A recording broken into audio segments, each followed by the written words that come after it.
Good afternoon. Thank you very much for joining us today.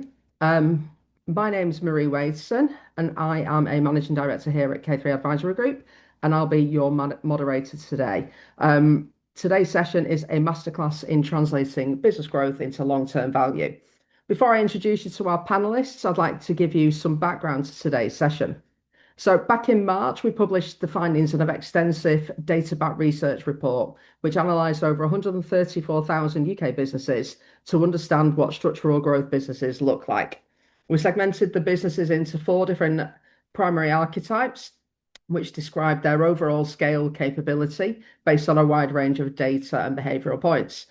Our research revealed that only 6.4% of businesses identified as scale ready. I think the slide on the screen should be showing you the distribution of the businesses we analysed across the different archetypes.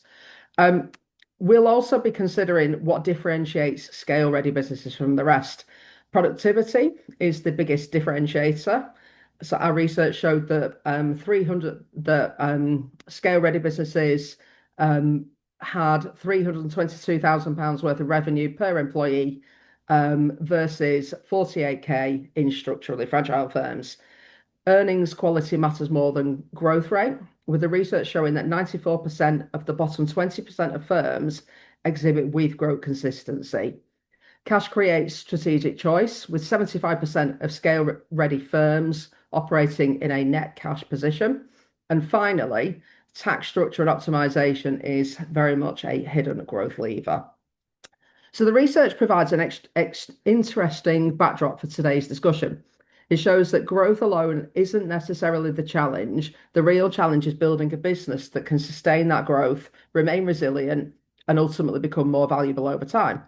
So today we're going to move beyond the statistics and explore what that looks like in the real world through the experiences of our panel.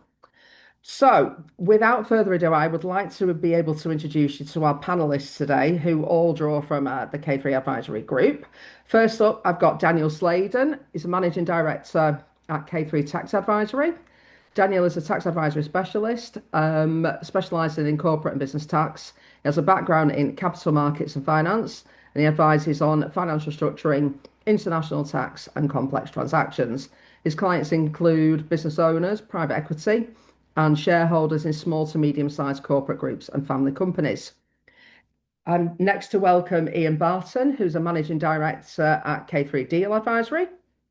Ian is a managing director, as I've just said, specialising in corporate finance. He has more than 30 years experience advising shareholders on M&A plans, sourcing funding, and planning shareholder restructuring.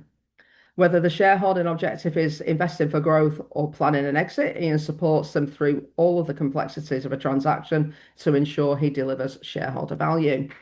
Rachel Tyndall joins us today. She is a managing director at Pinnacle, a leading provider of cloud-based accounting, ERP, and managed IT services, supporting over 2,000 SMEs across the UK and Ireland. She has a background in data-driven decision making and over 30 years' experience in the Sage and ERP space. And finally, Sam Phillips is a managing director at K3 Advantage, which provide integrated advisory support across transactions, tax, and strategy for businesses navigating growth, change, or complex decisions. The majority of Sam's work has been private equity led or being funded by private equity, and this has been both buy and sell side. So he understands both sides of the fence and useful perspectives that this brings. For transparency, today's audience predominantly comprises those operating in the professional, financial, advisory, and investor communities. We do, however, also have a number of business owners joining us today, so thank you for joining. Right, so we'll move on to our panel session then in that case. So, first of all, I think that we will look at growth, scale, and value. So, Ian, I think I'll turn to you first. So, when we talk about growth, scale, and value, what do these terms actually mean in practice? I think when I think about those terms, I sort of see growth as being an outward-looking sort of mindset. So it's about what are the opportunities in the market? How can I position my business within that market? And then how can I exploit those opportunities and outcomes through actual action and activity. And I think scale is a more inward-looking focus that says, okay, I've identified the growth, I've decided how I want to go about it. How can I sustain, replicate, cause efficiency and effectiveness within that growth? So it's about controlling that growth. It's about working on the business. And I think that, the survey sort of shows, quite a sort of a polarized sort of approach to that. And I think that that comes from the fact that entrepreneurs are always sort of continually trying to improve, move their business forward, either recovering from difficult things or exploiting opportunity. And sometimes it's difficult to take a step back and think about the things that will cause scale. So what are those things that will position you to go quicker, make the boat go faster, if you like, if you're a rowing analogy? How do I keep doing that? And value for me is the product of those two things. How do I take the growth opportunity that I've exploited, and then how can I most efficiently deliver that in the business such that, as a business owner, I'm not continually doing the same thing over again, but I'm building a system, I'm putting the right people in place, I'm causing growth that can be scaled. And I think we look at businesses that have got recurring revenue, i.e., businesses that have built a scalable model that continues to deliver without the entrepreneur or the business owner having to be as hands-on, and that's scalable growth. And from a value perspective, that's the most valuable. And that value is delivered, to the stakeholders in a business, whether that's the people, whether that's the customers, the suppliers, because the business is getting bigger and therefore their opportunities are getting bigger, but also from a financial perspective for the owner, in that it's just growing the enterprise value for them. And if they choose to sell, they hopefully have got a more valuable business because that business is replicable by another owner, not just by you as the owner who's built it to date.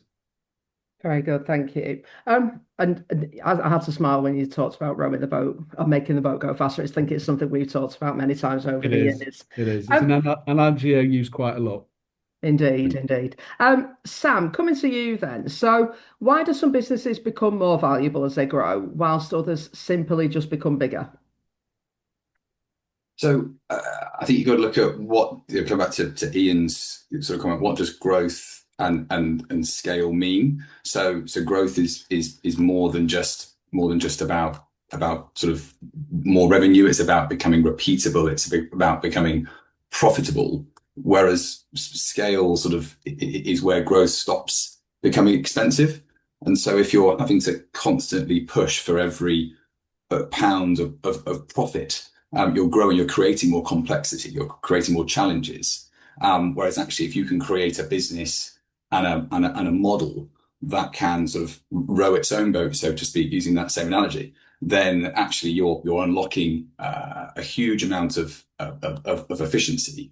And so it's then therefore more repeatable. It gives the outside of looking in a much better perception of the value, because it's only, a business is only worth what someone is prepared to pay for it. And if they can see the value in the future and what's being created, it's much more than what goes in the past. And so actually, what is the scale that you're buying? It then becomes sort of the key factor to consider.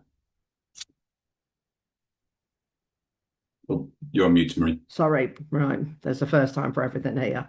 So, Daniel, strong foundations then, and the importance of having informed decision making. What do you make of that?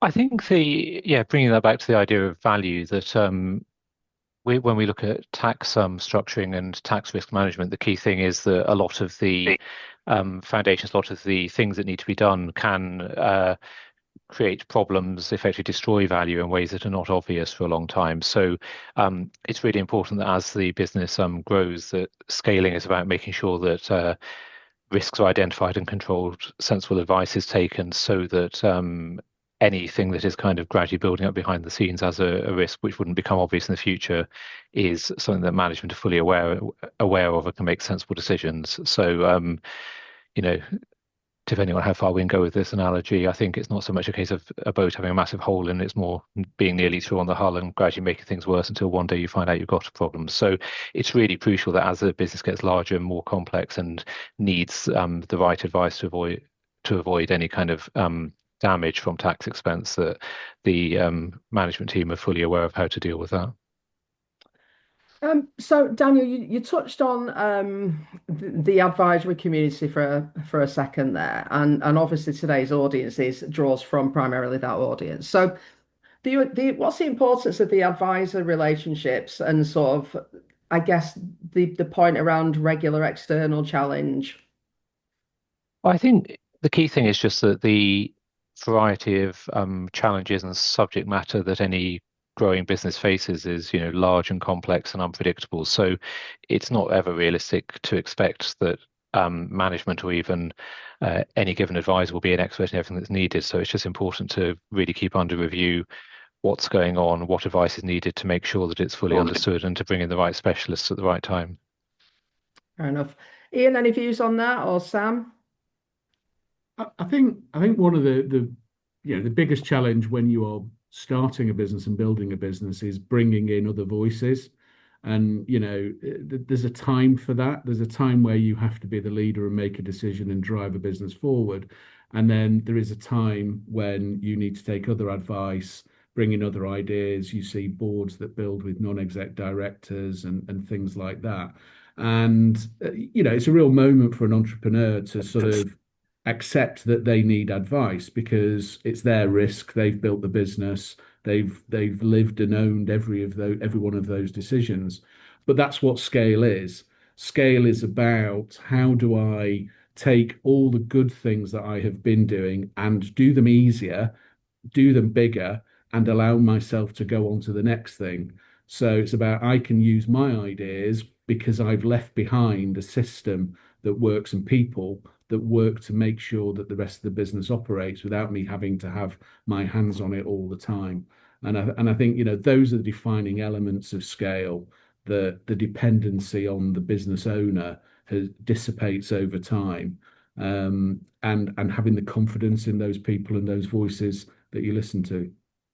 Great, thank you. Okay, so now that we've done our sort of definitions, then let's move on a little bit. So let's have a look at what genuinely scale-ready businesses look like. So, Rachel, coming to you then. So what are the characteristics of a business that is genuinely built to scale? Is this as much about systems as anything else? Yeah, I suppose for me, a business that's genuinely built to scale has a few obvious characteristics, but overall, scalable businesses rely on technology to enhance efficiency and reduce those manual interventions and deliver overall, most importantly, deliver a smooth, available customer experience. What does this mean in practice? Well, it means an operating model built around scalable cloud software business systems that enable, firstly, low customer acquisition cost, and that's through automation. Secondly, 24/7 customer access, allowing clients to look at product, process orders, and get that information instantly. Thirdly, streamlined digital first processes that definitely eliminate paper and use technology. Integrated workflows and AI-driven systems that automate interactions with customers and with other suppliers and provide financial reporting instantly.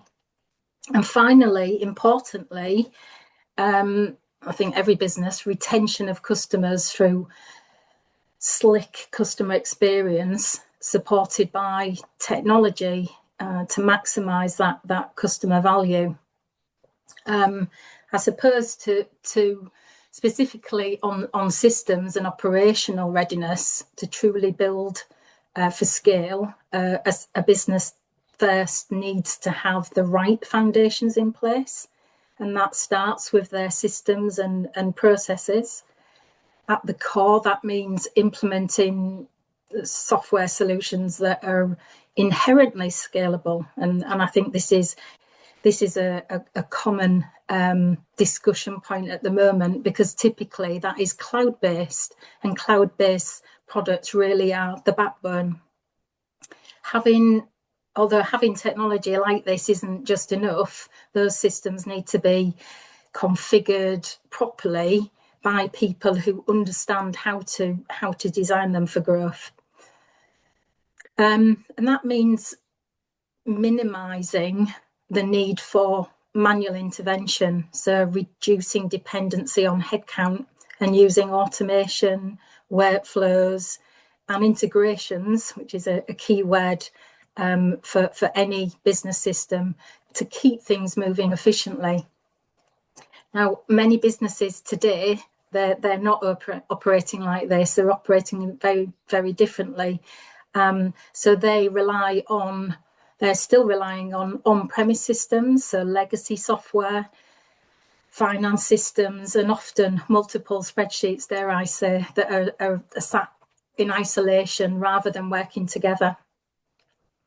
Over time, that type of setup becomes inefficient, and it becomes dependent on individuals.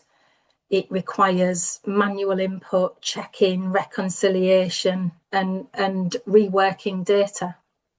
And the impact of all that is cost and headcount.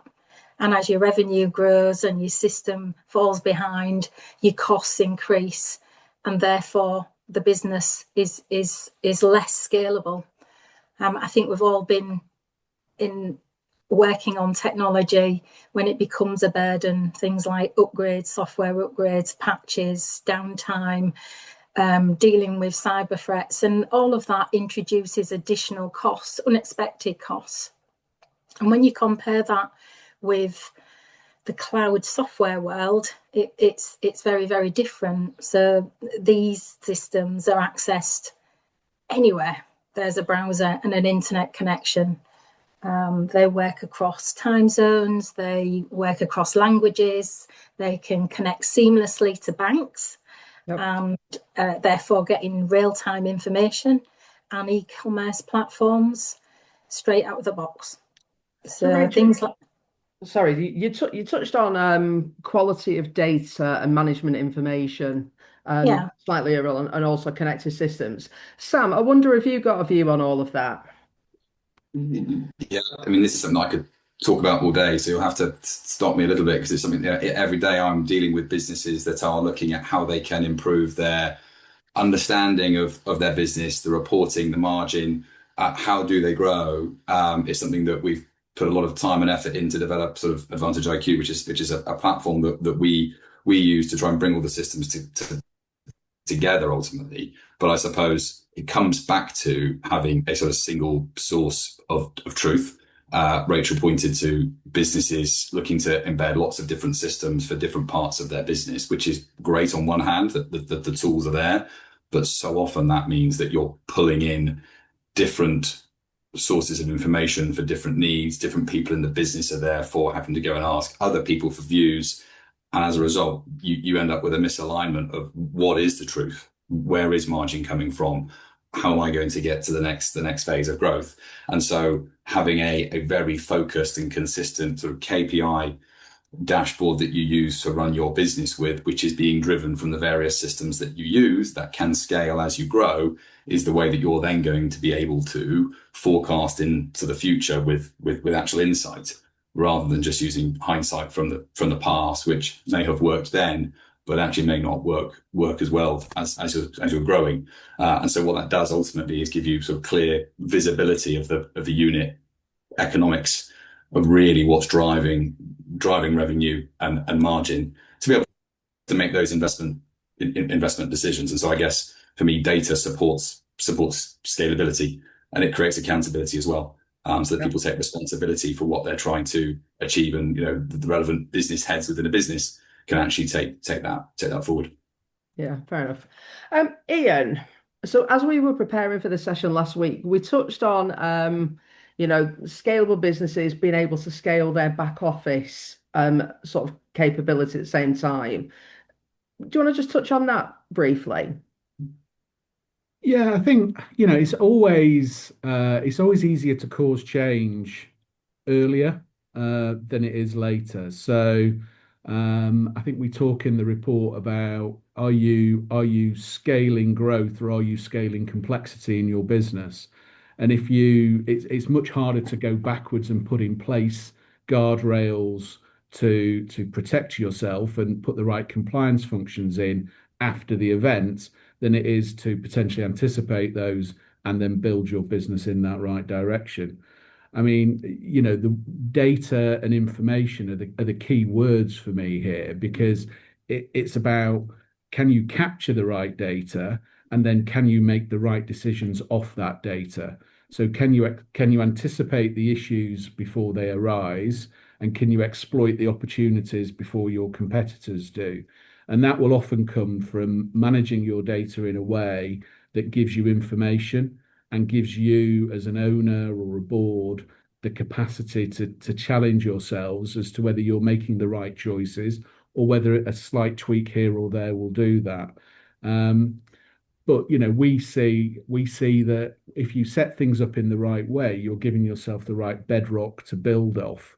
It won't always be a smooth journey, but at least if you've always got something to fall back to, that you're doing it in the right way, you will build from that foundation ultimately the business that you're trying to achieve.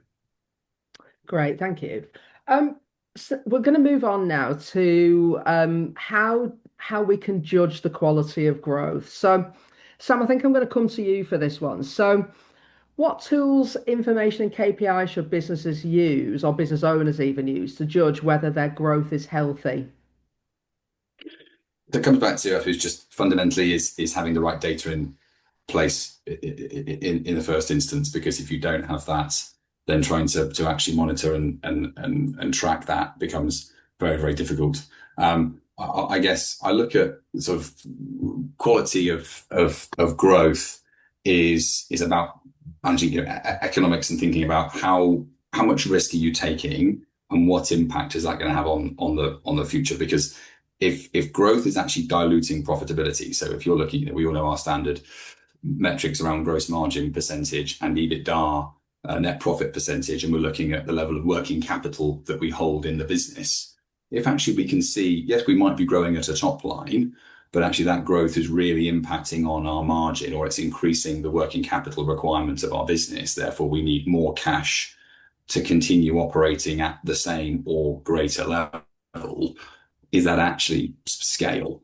And so I mentioned it earlier, are we having to push harder for every unit of growth?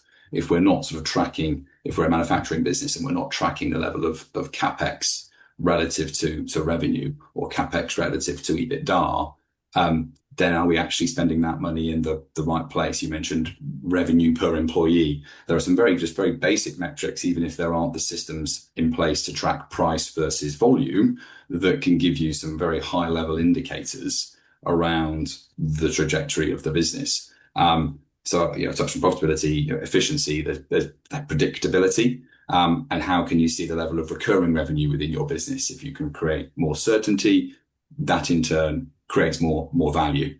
And so, if the growth is creating strain, it absolutely isn't scaling. It's probably more stretching, which then, as a result, risk exposure comes in. And I suppose one way of looking at it is, if you said 3 years ago, if we lost one customer, and that had a material impact on the business, if now we're to lose one customer and it would have a material impact on the business, actually your risk is scaling too.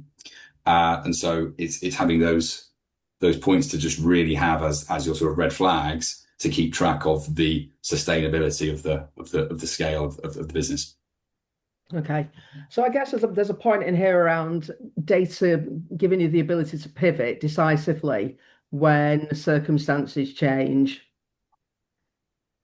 Absolutely. And if you have I guess the speed of the data, which is really important because it's all very well, we see so often management board packs being produced 2, 3 weeks after month end. That could be the difference between a real fundamental business concern and the ability to change very quickly. And so having systems processes that report instantly is why we developed IQ, was so that we could ensure that businesses can report instantly, so they can start to see these red flags very, very quickly.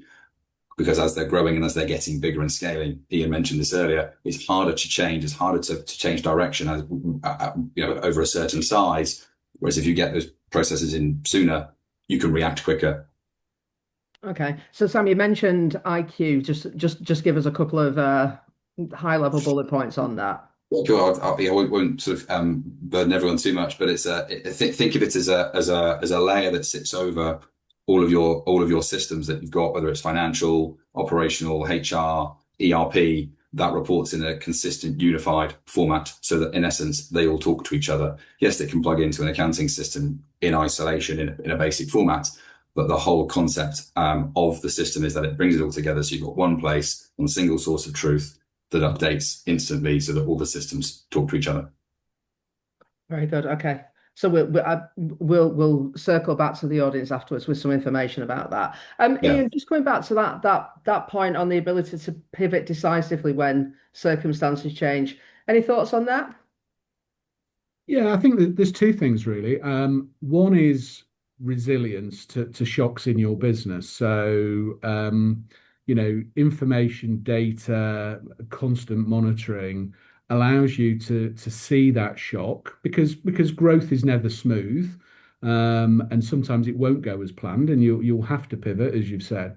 But the resilience to that, so that it's not damaging to the business, it's just holding you back, or it's just delayed you in getting to where you want to get to. So first of all, the pivot can be because you have to be the resilience that comes from that. But I think the other bit is we all have seen lots of really great businesses who are good at business planning, but they're not necessarily great at business monitoring. And if you've got a plan that is saying we're going to do this and we're going to do that, making sure that your management information is actually informing you about those specific plans. And this is sort of what Sam's saying, I think, around making sure that you're bringing that data together to give you information to make the right choice.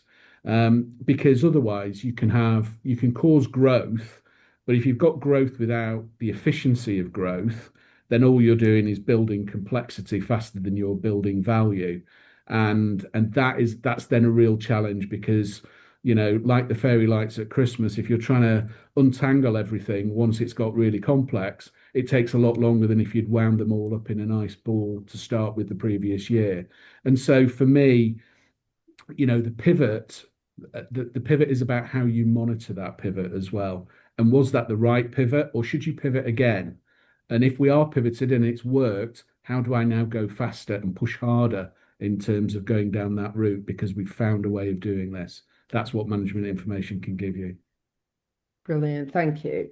Right, so moving on to our next theme then in that case. So this is around the visibility of weaknesses, I guess, surfacing when outsiders start looking. So Daniel, I think I'll come to you for this one. So why do businesses often discover weaknesses only during, events such as say due diligence or, funding or transaction type processes?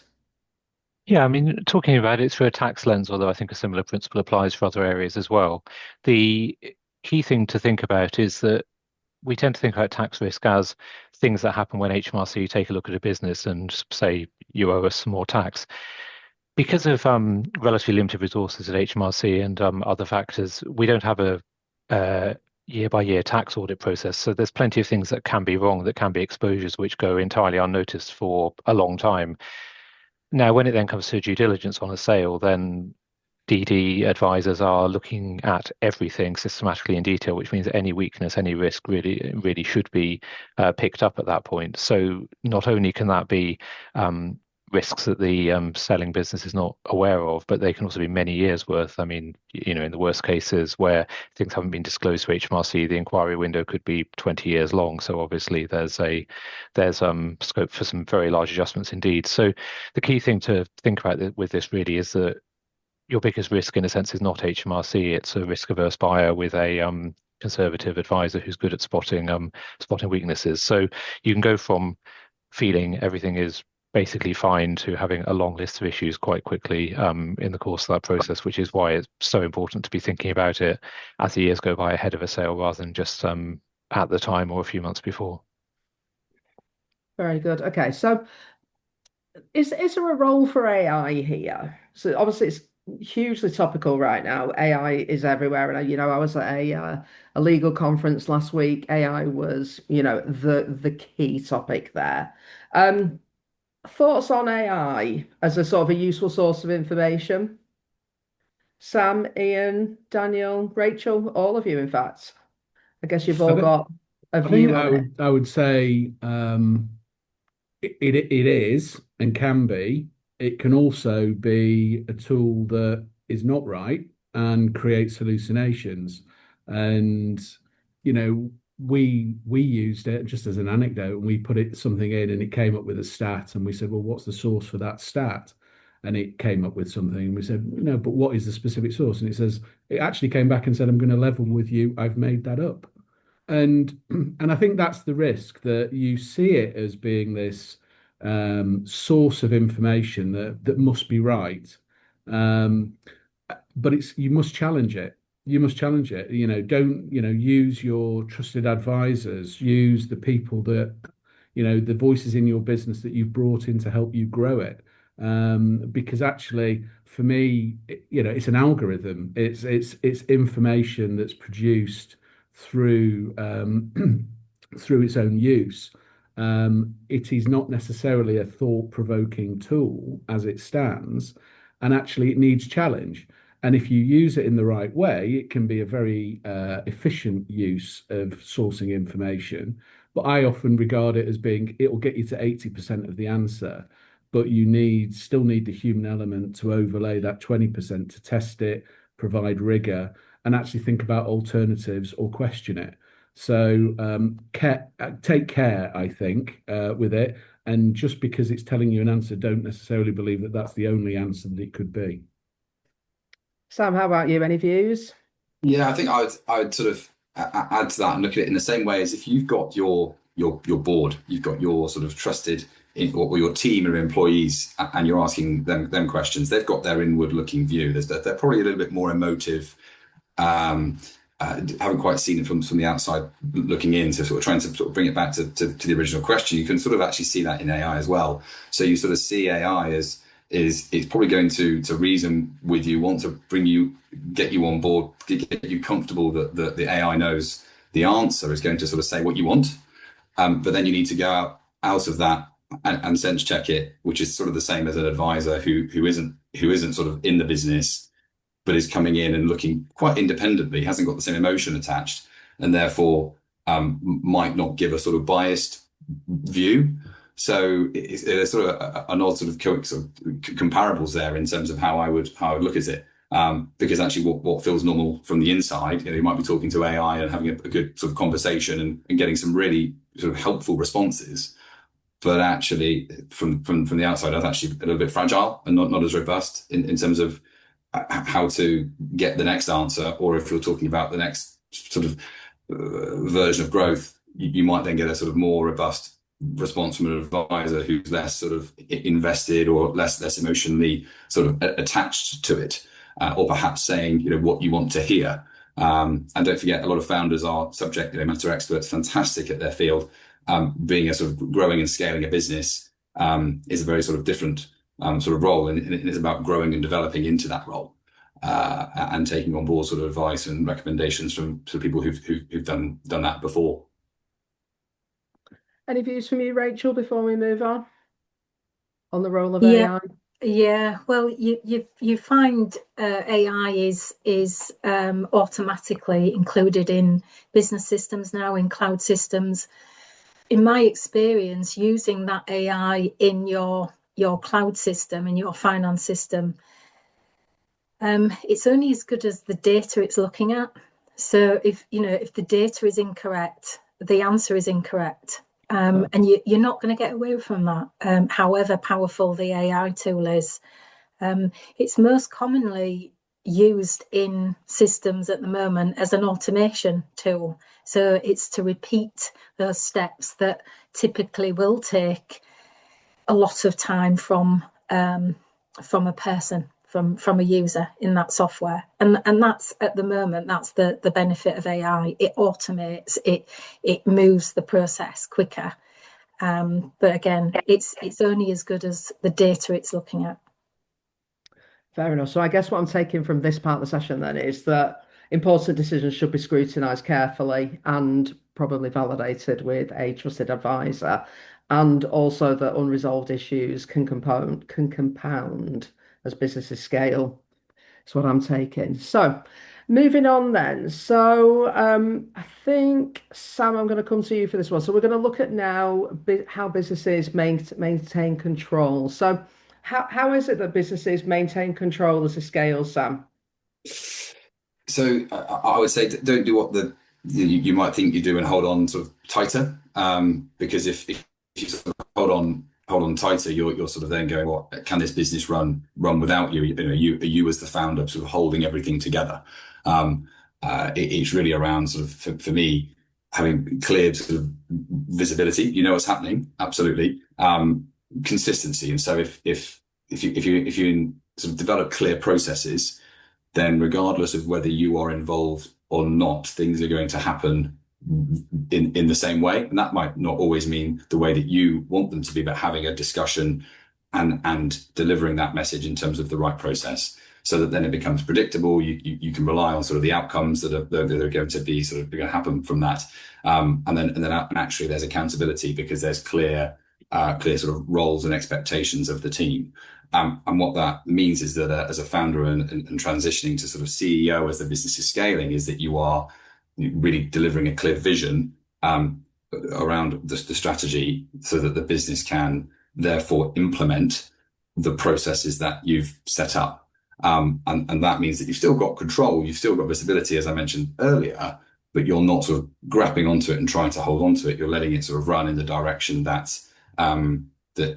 you've set, so that you're actually reducing reliance on you as an individual. That doesn't mean that you're sort of absolutely not needed in the business. It just means that it can continue and can grow, and therefore create more value, so that the value isn't just on any or select few individuals as a result.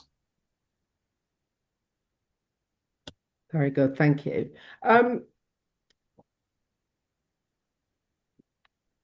Rachel, what about systems? What role do systems play here? So this is about businesses maintaining control as they scale. Okay, yes. Well, I suppose businesses maintain control as they scale by resisting the temptation to make things more complicated than they need to be. So as organisations grow, complexity naturally creeps in, and more people, more customers, more projects, more moving parts create confusion. So if there isn't a clear operating model underneath it, the businesses that scale successfully will focus on simplicity, consistency, and discipline, which I think that's what Sam was talking about. Standardizing and documenting your processes means everyone follows the same approach, regardless of who is doing the work and what system is doing the work. As long as the process, you can digitalize a process, but if it's the wrong process, if the process is not right in the first place, all you're doing is making that process quicker. You're following it quicker. Also, I would say success on scaling is less dependent on individual personalities and more dependent on well-defined ways of working. Again, coming back to systems and processes and standardizing. Investing in technology and automation is how you can do that. Automation is embedded in cloud systems, in your business systems today, rather than relying on manual effort. As soon as you have manual intervention into a process, that's where errors occur. That's where transactions slow down. That's where customers get frustrated and so on. Great, thank you. Ian, again, while we were preparing last week, we talked about, the notion of support functions keeping up or keeping pace with growth. But what are your views around that? Yeah, I think a lot of that, I echo everything that Rachel and Sam have said there around dependency and quality of systems. I think people is still a big part of that, and I think fundamentally that comes down to trust, whether it's trust in the system that you've built, and the system doesn't necessarily mean a digital system. It just might be a process for how you go about some part of your business.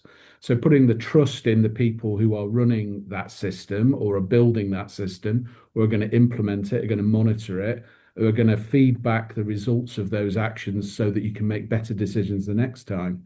And that trust element is often the biggest challenge for business owners for all the reasons we've discussed about and for all the risks that Sam flagged around holding tighter and creating more dependency. You've got to let the governance come out through delegation, because that's the way that you scale. One person can only do, there are only so many hours in a day for one person. You have to replicate that as much as you can. You can replicate that through people, you can replicate it through systems, but fundamentally you need to trust in those things to allow yourself to grow. And that can be quite liberating for business owners. It will undoubtedly be quite fearful at first, because it's their business, it's their investment, it's their livelihood that they have established. But those are the businesses that tend to move on quicker. Fair enough. I was going to hold the questions until the end, but actually there's one that's come in that's quite apt at this point. So I'm just going to dive in with that one. So question reads, many SME founders, while scaling up, seem to miss focusing on key roles like FD or HR head, which will add a backbone to their organizational robustness, sorry. Fractional could be a cost-effective solution. Any thoughts on that? So adding fractional roles as opposed I guess to it's going full time.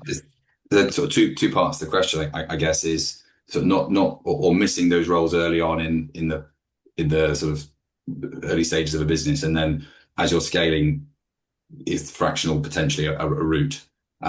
Is perhaps just how I'd sort of look at it.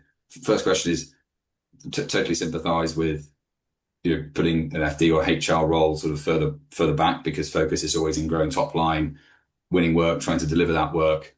And you often feel or can feel like by spending time on some of the detail and some of the data is not generating immediate value to pay the bills, to win the work, but actually taking half a step back to fulfill those roles sooner, whether it's fractional or otherwise, will absolutely mean you can take 3 steps forward far, far quicker. Again, well, part of my role is doing sort of financial due diligence, reviewing hundreds of businesses, both buy and sell side. And this is often the key risk that comes up time and time again, is it's a fantastic business, commercial story is there, but there isn't a really embedded finance team or HR team, because of the reliance either on outsource or part-time, or it's coming too late. So from an investor standpoint, having that individual that understands the business, whether it's for a longer period of time as a fractional role or a full-time role, just adds a lot of credibility and weight, and will ultimately give you as the business owner a great opportunity to grow. And fractional, I think, is something that we're seeing more and more in the market. It's just because of remote working, it makes it easier. Do businesses need full-time FDs? I don't believe they do necessarily, not in all circumstances. I think fractional is a really good option. As long as, I think we come back to a recurring theme, processes, systems, data is there that they can work with. Very good. Sam, so just before I move on, I think you mentioned last week you'd worked with a professional services organization recently around MI and connecting systems up. A few words on Yeah, that? yeah, absolutely.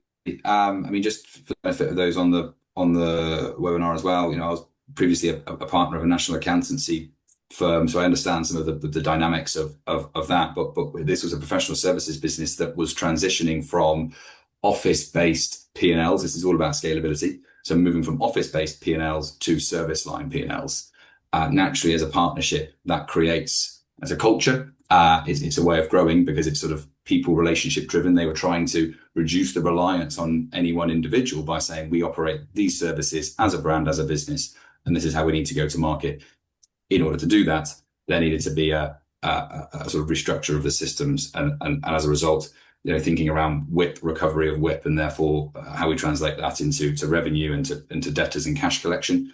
And so we sort of restructured the whole system so that we gave them instant sort of insight into by service line levels of WIP, which sort of ultimately demystified and made it a lot sort of simpler for them to understand how to go to market because they had their reporting and their sort of back office function working that way. And already, they are seeing material increase because they're working much more collaboratively rather than in silos because they're all driving to generate service line revenue rather than individual sort of partner or office-based revenue. Right. Okay. Excellent. Excellent. Are you still engaged with them, or is that assignment finished now? No, still engaged with them because we work with them on a monthly basis, just giving them support, both access to our system and then ad Right. hoc sort of support as they need it. Great. Okay. Marie, Right. if I could just one comment on the fractional Sure. piece, just very quickly. What you get from fractional is that real targeted expertise and focusing your spend as a business owner. And you find there's a lot of highly qualified Right. individuals who are now operating in fractional roles because actually they prefer to operate in that way. And Yeah. what they do is they're bringing that wide variety of their own experiences to bear on your business. So, they will see things in other businesses that they're working on that can be brought to bear in your business if you're using them in that way. And I think, we've seen more and more of it. And I think it's really valuable because you get the top level of expertise, but you're only paying for it as you need it, which might be one day a week or a few days a month. Great point. Great point there. Um, right. Just moving on then in that case. So we are approaching the end of this webinar. So two final areas that I wanted to cover. So I guess this is now a bit of a quick fire round. We're going to look at where areas where businesses might unintentionally leave value on the table. So Daniel, I might just come to you first, but where do you see most commonly, or where do you most commonly see businesses leaving value on the table? Yeah, okay. So we've talked mostly so far about downside risk because those tend to be the biggest numbers in the end. But obviously, I know there's a lot more interest in a way in short-term immediate cash flows. So I'd say three areas which are tax flavored, which are worth thinking about for any growth business. Probably the one with the biggest value is tax efficient remuneration, generally through long-term or medium-term reward schemes, tax advantage share schemes, and so on, simply because it's cheaper to pay people out of future profits or sale proceeds than it is to pay them cash now and have to deal with the PAYE and NI. So you get a lot more value for your spend at that stage. So always, any fast-growing business with a planned exit should be looking at that seriously. There's then, for many businesses, obviously not all businesses, that R&D incentives remain very valuable, and it's well worth talking to a specialist about any opportunity to make R&D relief claims and generate some immediate cash value through the tax line. And then the third one again, which we have within the group, but genuinely is the third one we would often see as well, is on capital spend, that maximising reliefs through capital allowances. So again, talking to an appropriate expert who can make sure that all of the qualifying spend that creates tax relief is identified is generally money very well spent. Great, thank you. Ian, how about you? I think probably 2 points really. Using the right funding in order to allow you to maximize the growth, and that's typically debt. Debt markets have been pretty tough for most people over the last 10 years. Most business owners would probably say, I can't get debt from my current bank because I don't have a supportive bank manager anymore because the way banks operate has completely changed. Yep. But there is a huge proliferation of new funders, new debt funders who are out there. And so I would encourage people who perhaps feel frustrated by not being able to access debt to consider their options. Other advisors are available, but you can come to us and talk to about it, of course. But that's something that I've really noticed over the last 10 years that it's got a lot more complex in the debt markets, and you do have to work your way through with it with an expert alongside you. I think the other point I would make about people leaving value on the table is often going to sale at the wrong time, often because you're compelled rather than you chose to do it. Maybe you've got funding constraints, maybe the market has changed on you unexpectedly, maybe personal issues have arisen, health or those sorts of issues. And these are all tragic and very unfortunate incidents, but people sometimes go to sale have to go to sell at those moments rather than sort of using planned approaches because best value comes when it's planned, when actions are focused, when you can monitor them and you can get the right people doing the right things at the right time. So anticipating and going early. I always talk about, using the first best opportunity to sell. Often people will say, "Oh, I'll leave it a bit longer, a bit longer, a bit longer," and unfortunately, I think as we've seen over the last 10 years, there's always a shock around the corner that nobody can ever anticipate. Fair enough. So, Rachel, how about you then? Where do you see businesses leaving value on the table? Yeah, a couple of points to make.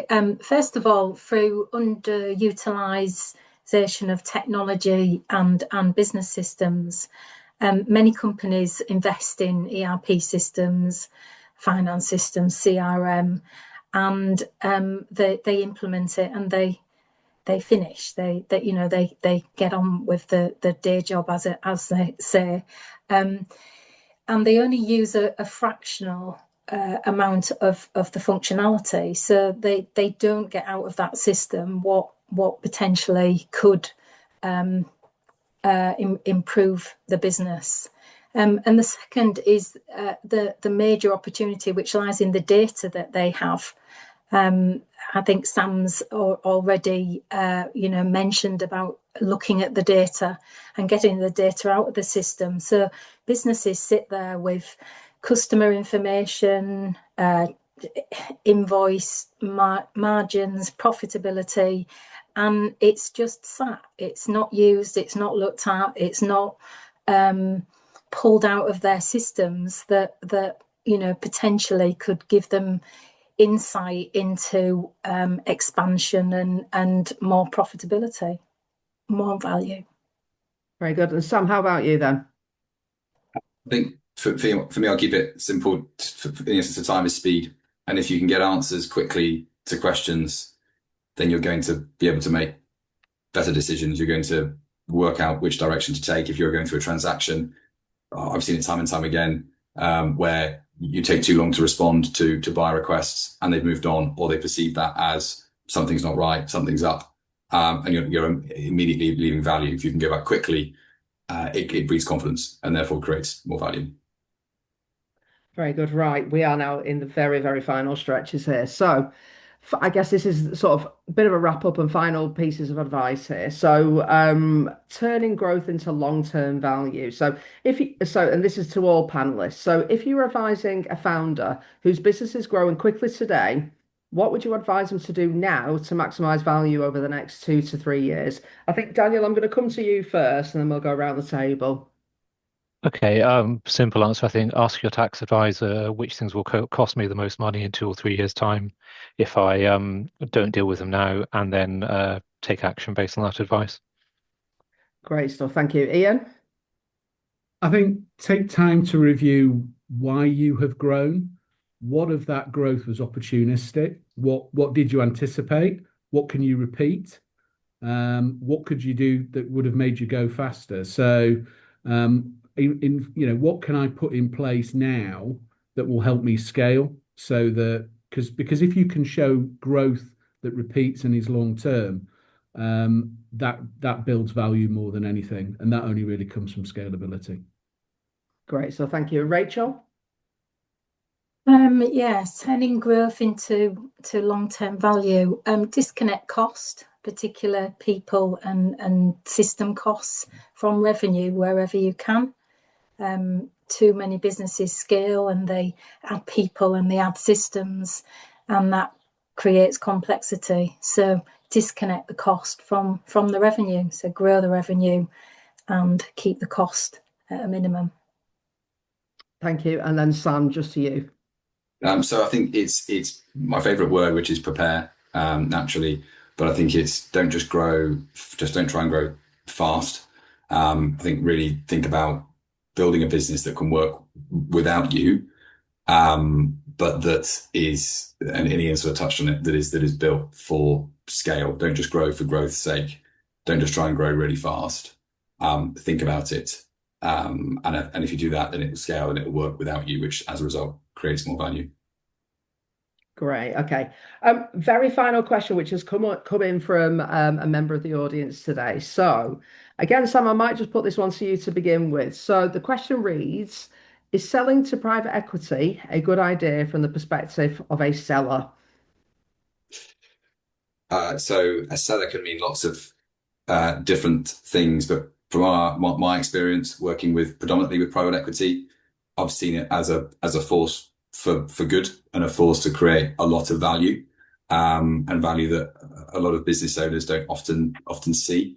But it's about getting the structure right and having shareholder alignment. So ensuring that if a seller is looking to totally exit, what is the private equity group planning for the business? Is there a reliance on the seller? If there is a partial reliance and there's an opportunity to release some cash, get some growth capital into the business, and work with the private equity fund to continue growing. There's some fantastic case studies of that. And so it can really be used as a force for good. But again, going into it well advised, because if you go into it without proper advice, then naturally, if there's the cultural alignment isn't there, if the goals are not aligned, if there's not that shareholder alignment that I mentioned, then there's a high risk that it could not go quite in the right way that you would want in the business that you've sort of worked so hard to build up, may not be going in the direction that you expected. Thank you very much for that, Sam. Thank you. On the screen now, you will see ways in which K3 Advisory Group can work with entrepreneurs, leadership, and their advisors in respect of, the concepts of growth and accelerating it so that we move into sort of scale. Just as I wrap up, then in that case, I think the panelists' contact details will appear on the screen shortly. So I guess what I'm taking away from this and the key themes that have arisen for me today are get the foundations right, repeatability and sustainability, operating leverage and productivity, funding optionality, systems, governance and data, and then avoiding value leakage. I think hopefully that sums up what we talked about today. And I think we are just about finished. I think we are right on 1:30, which we promised to do. That's everything from us today. Thank you very much to you all for joining us. And I hope you have a great week ahead.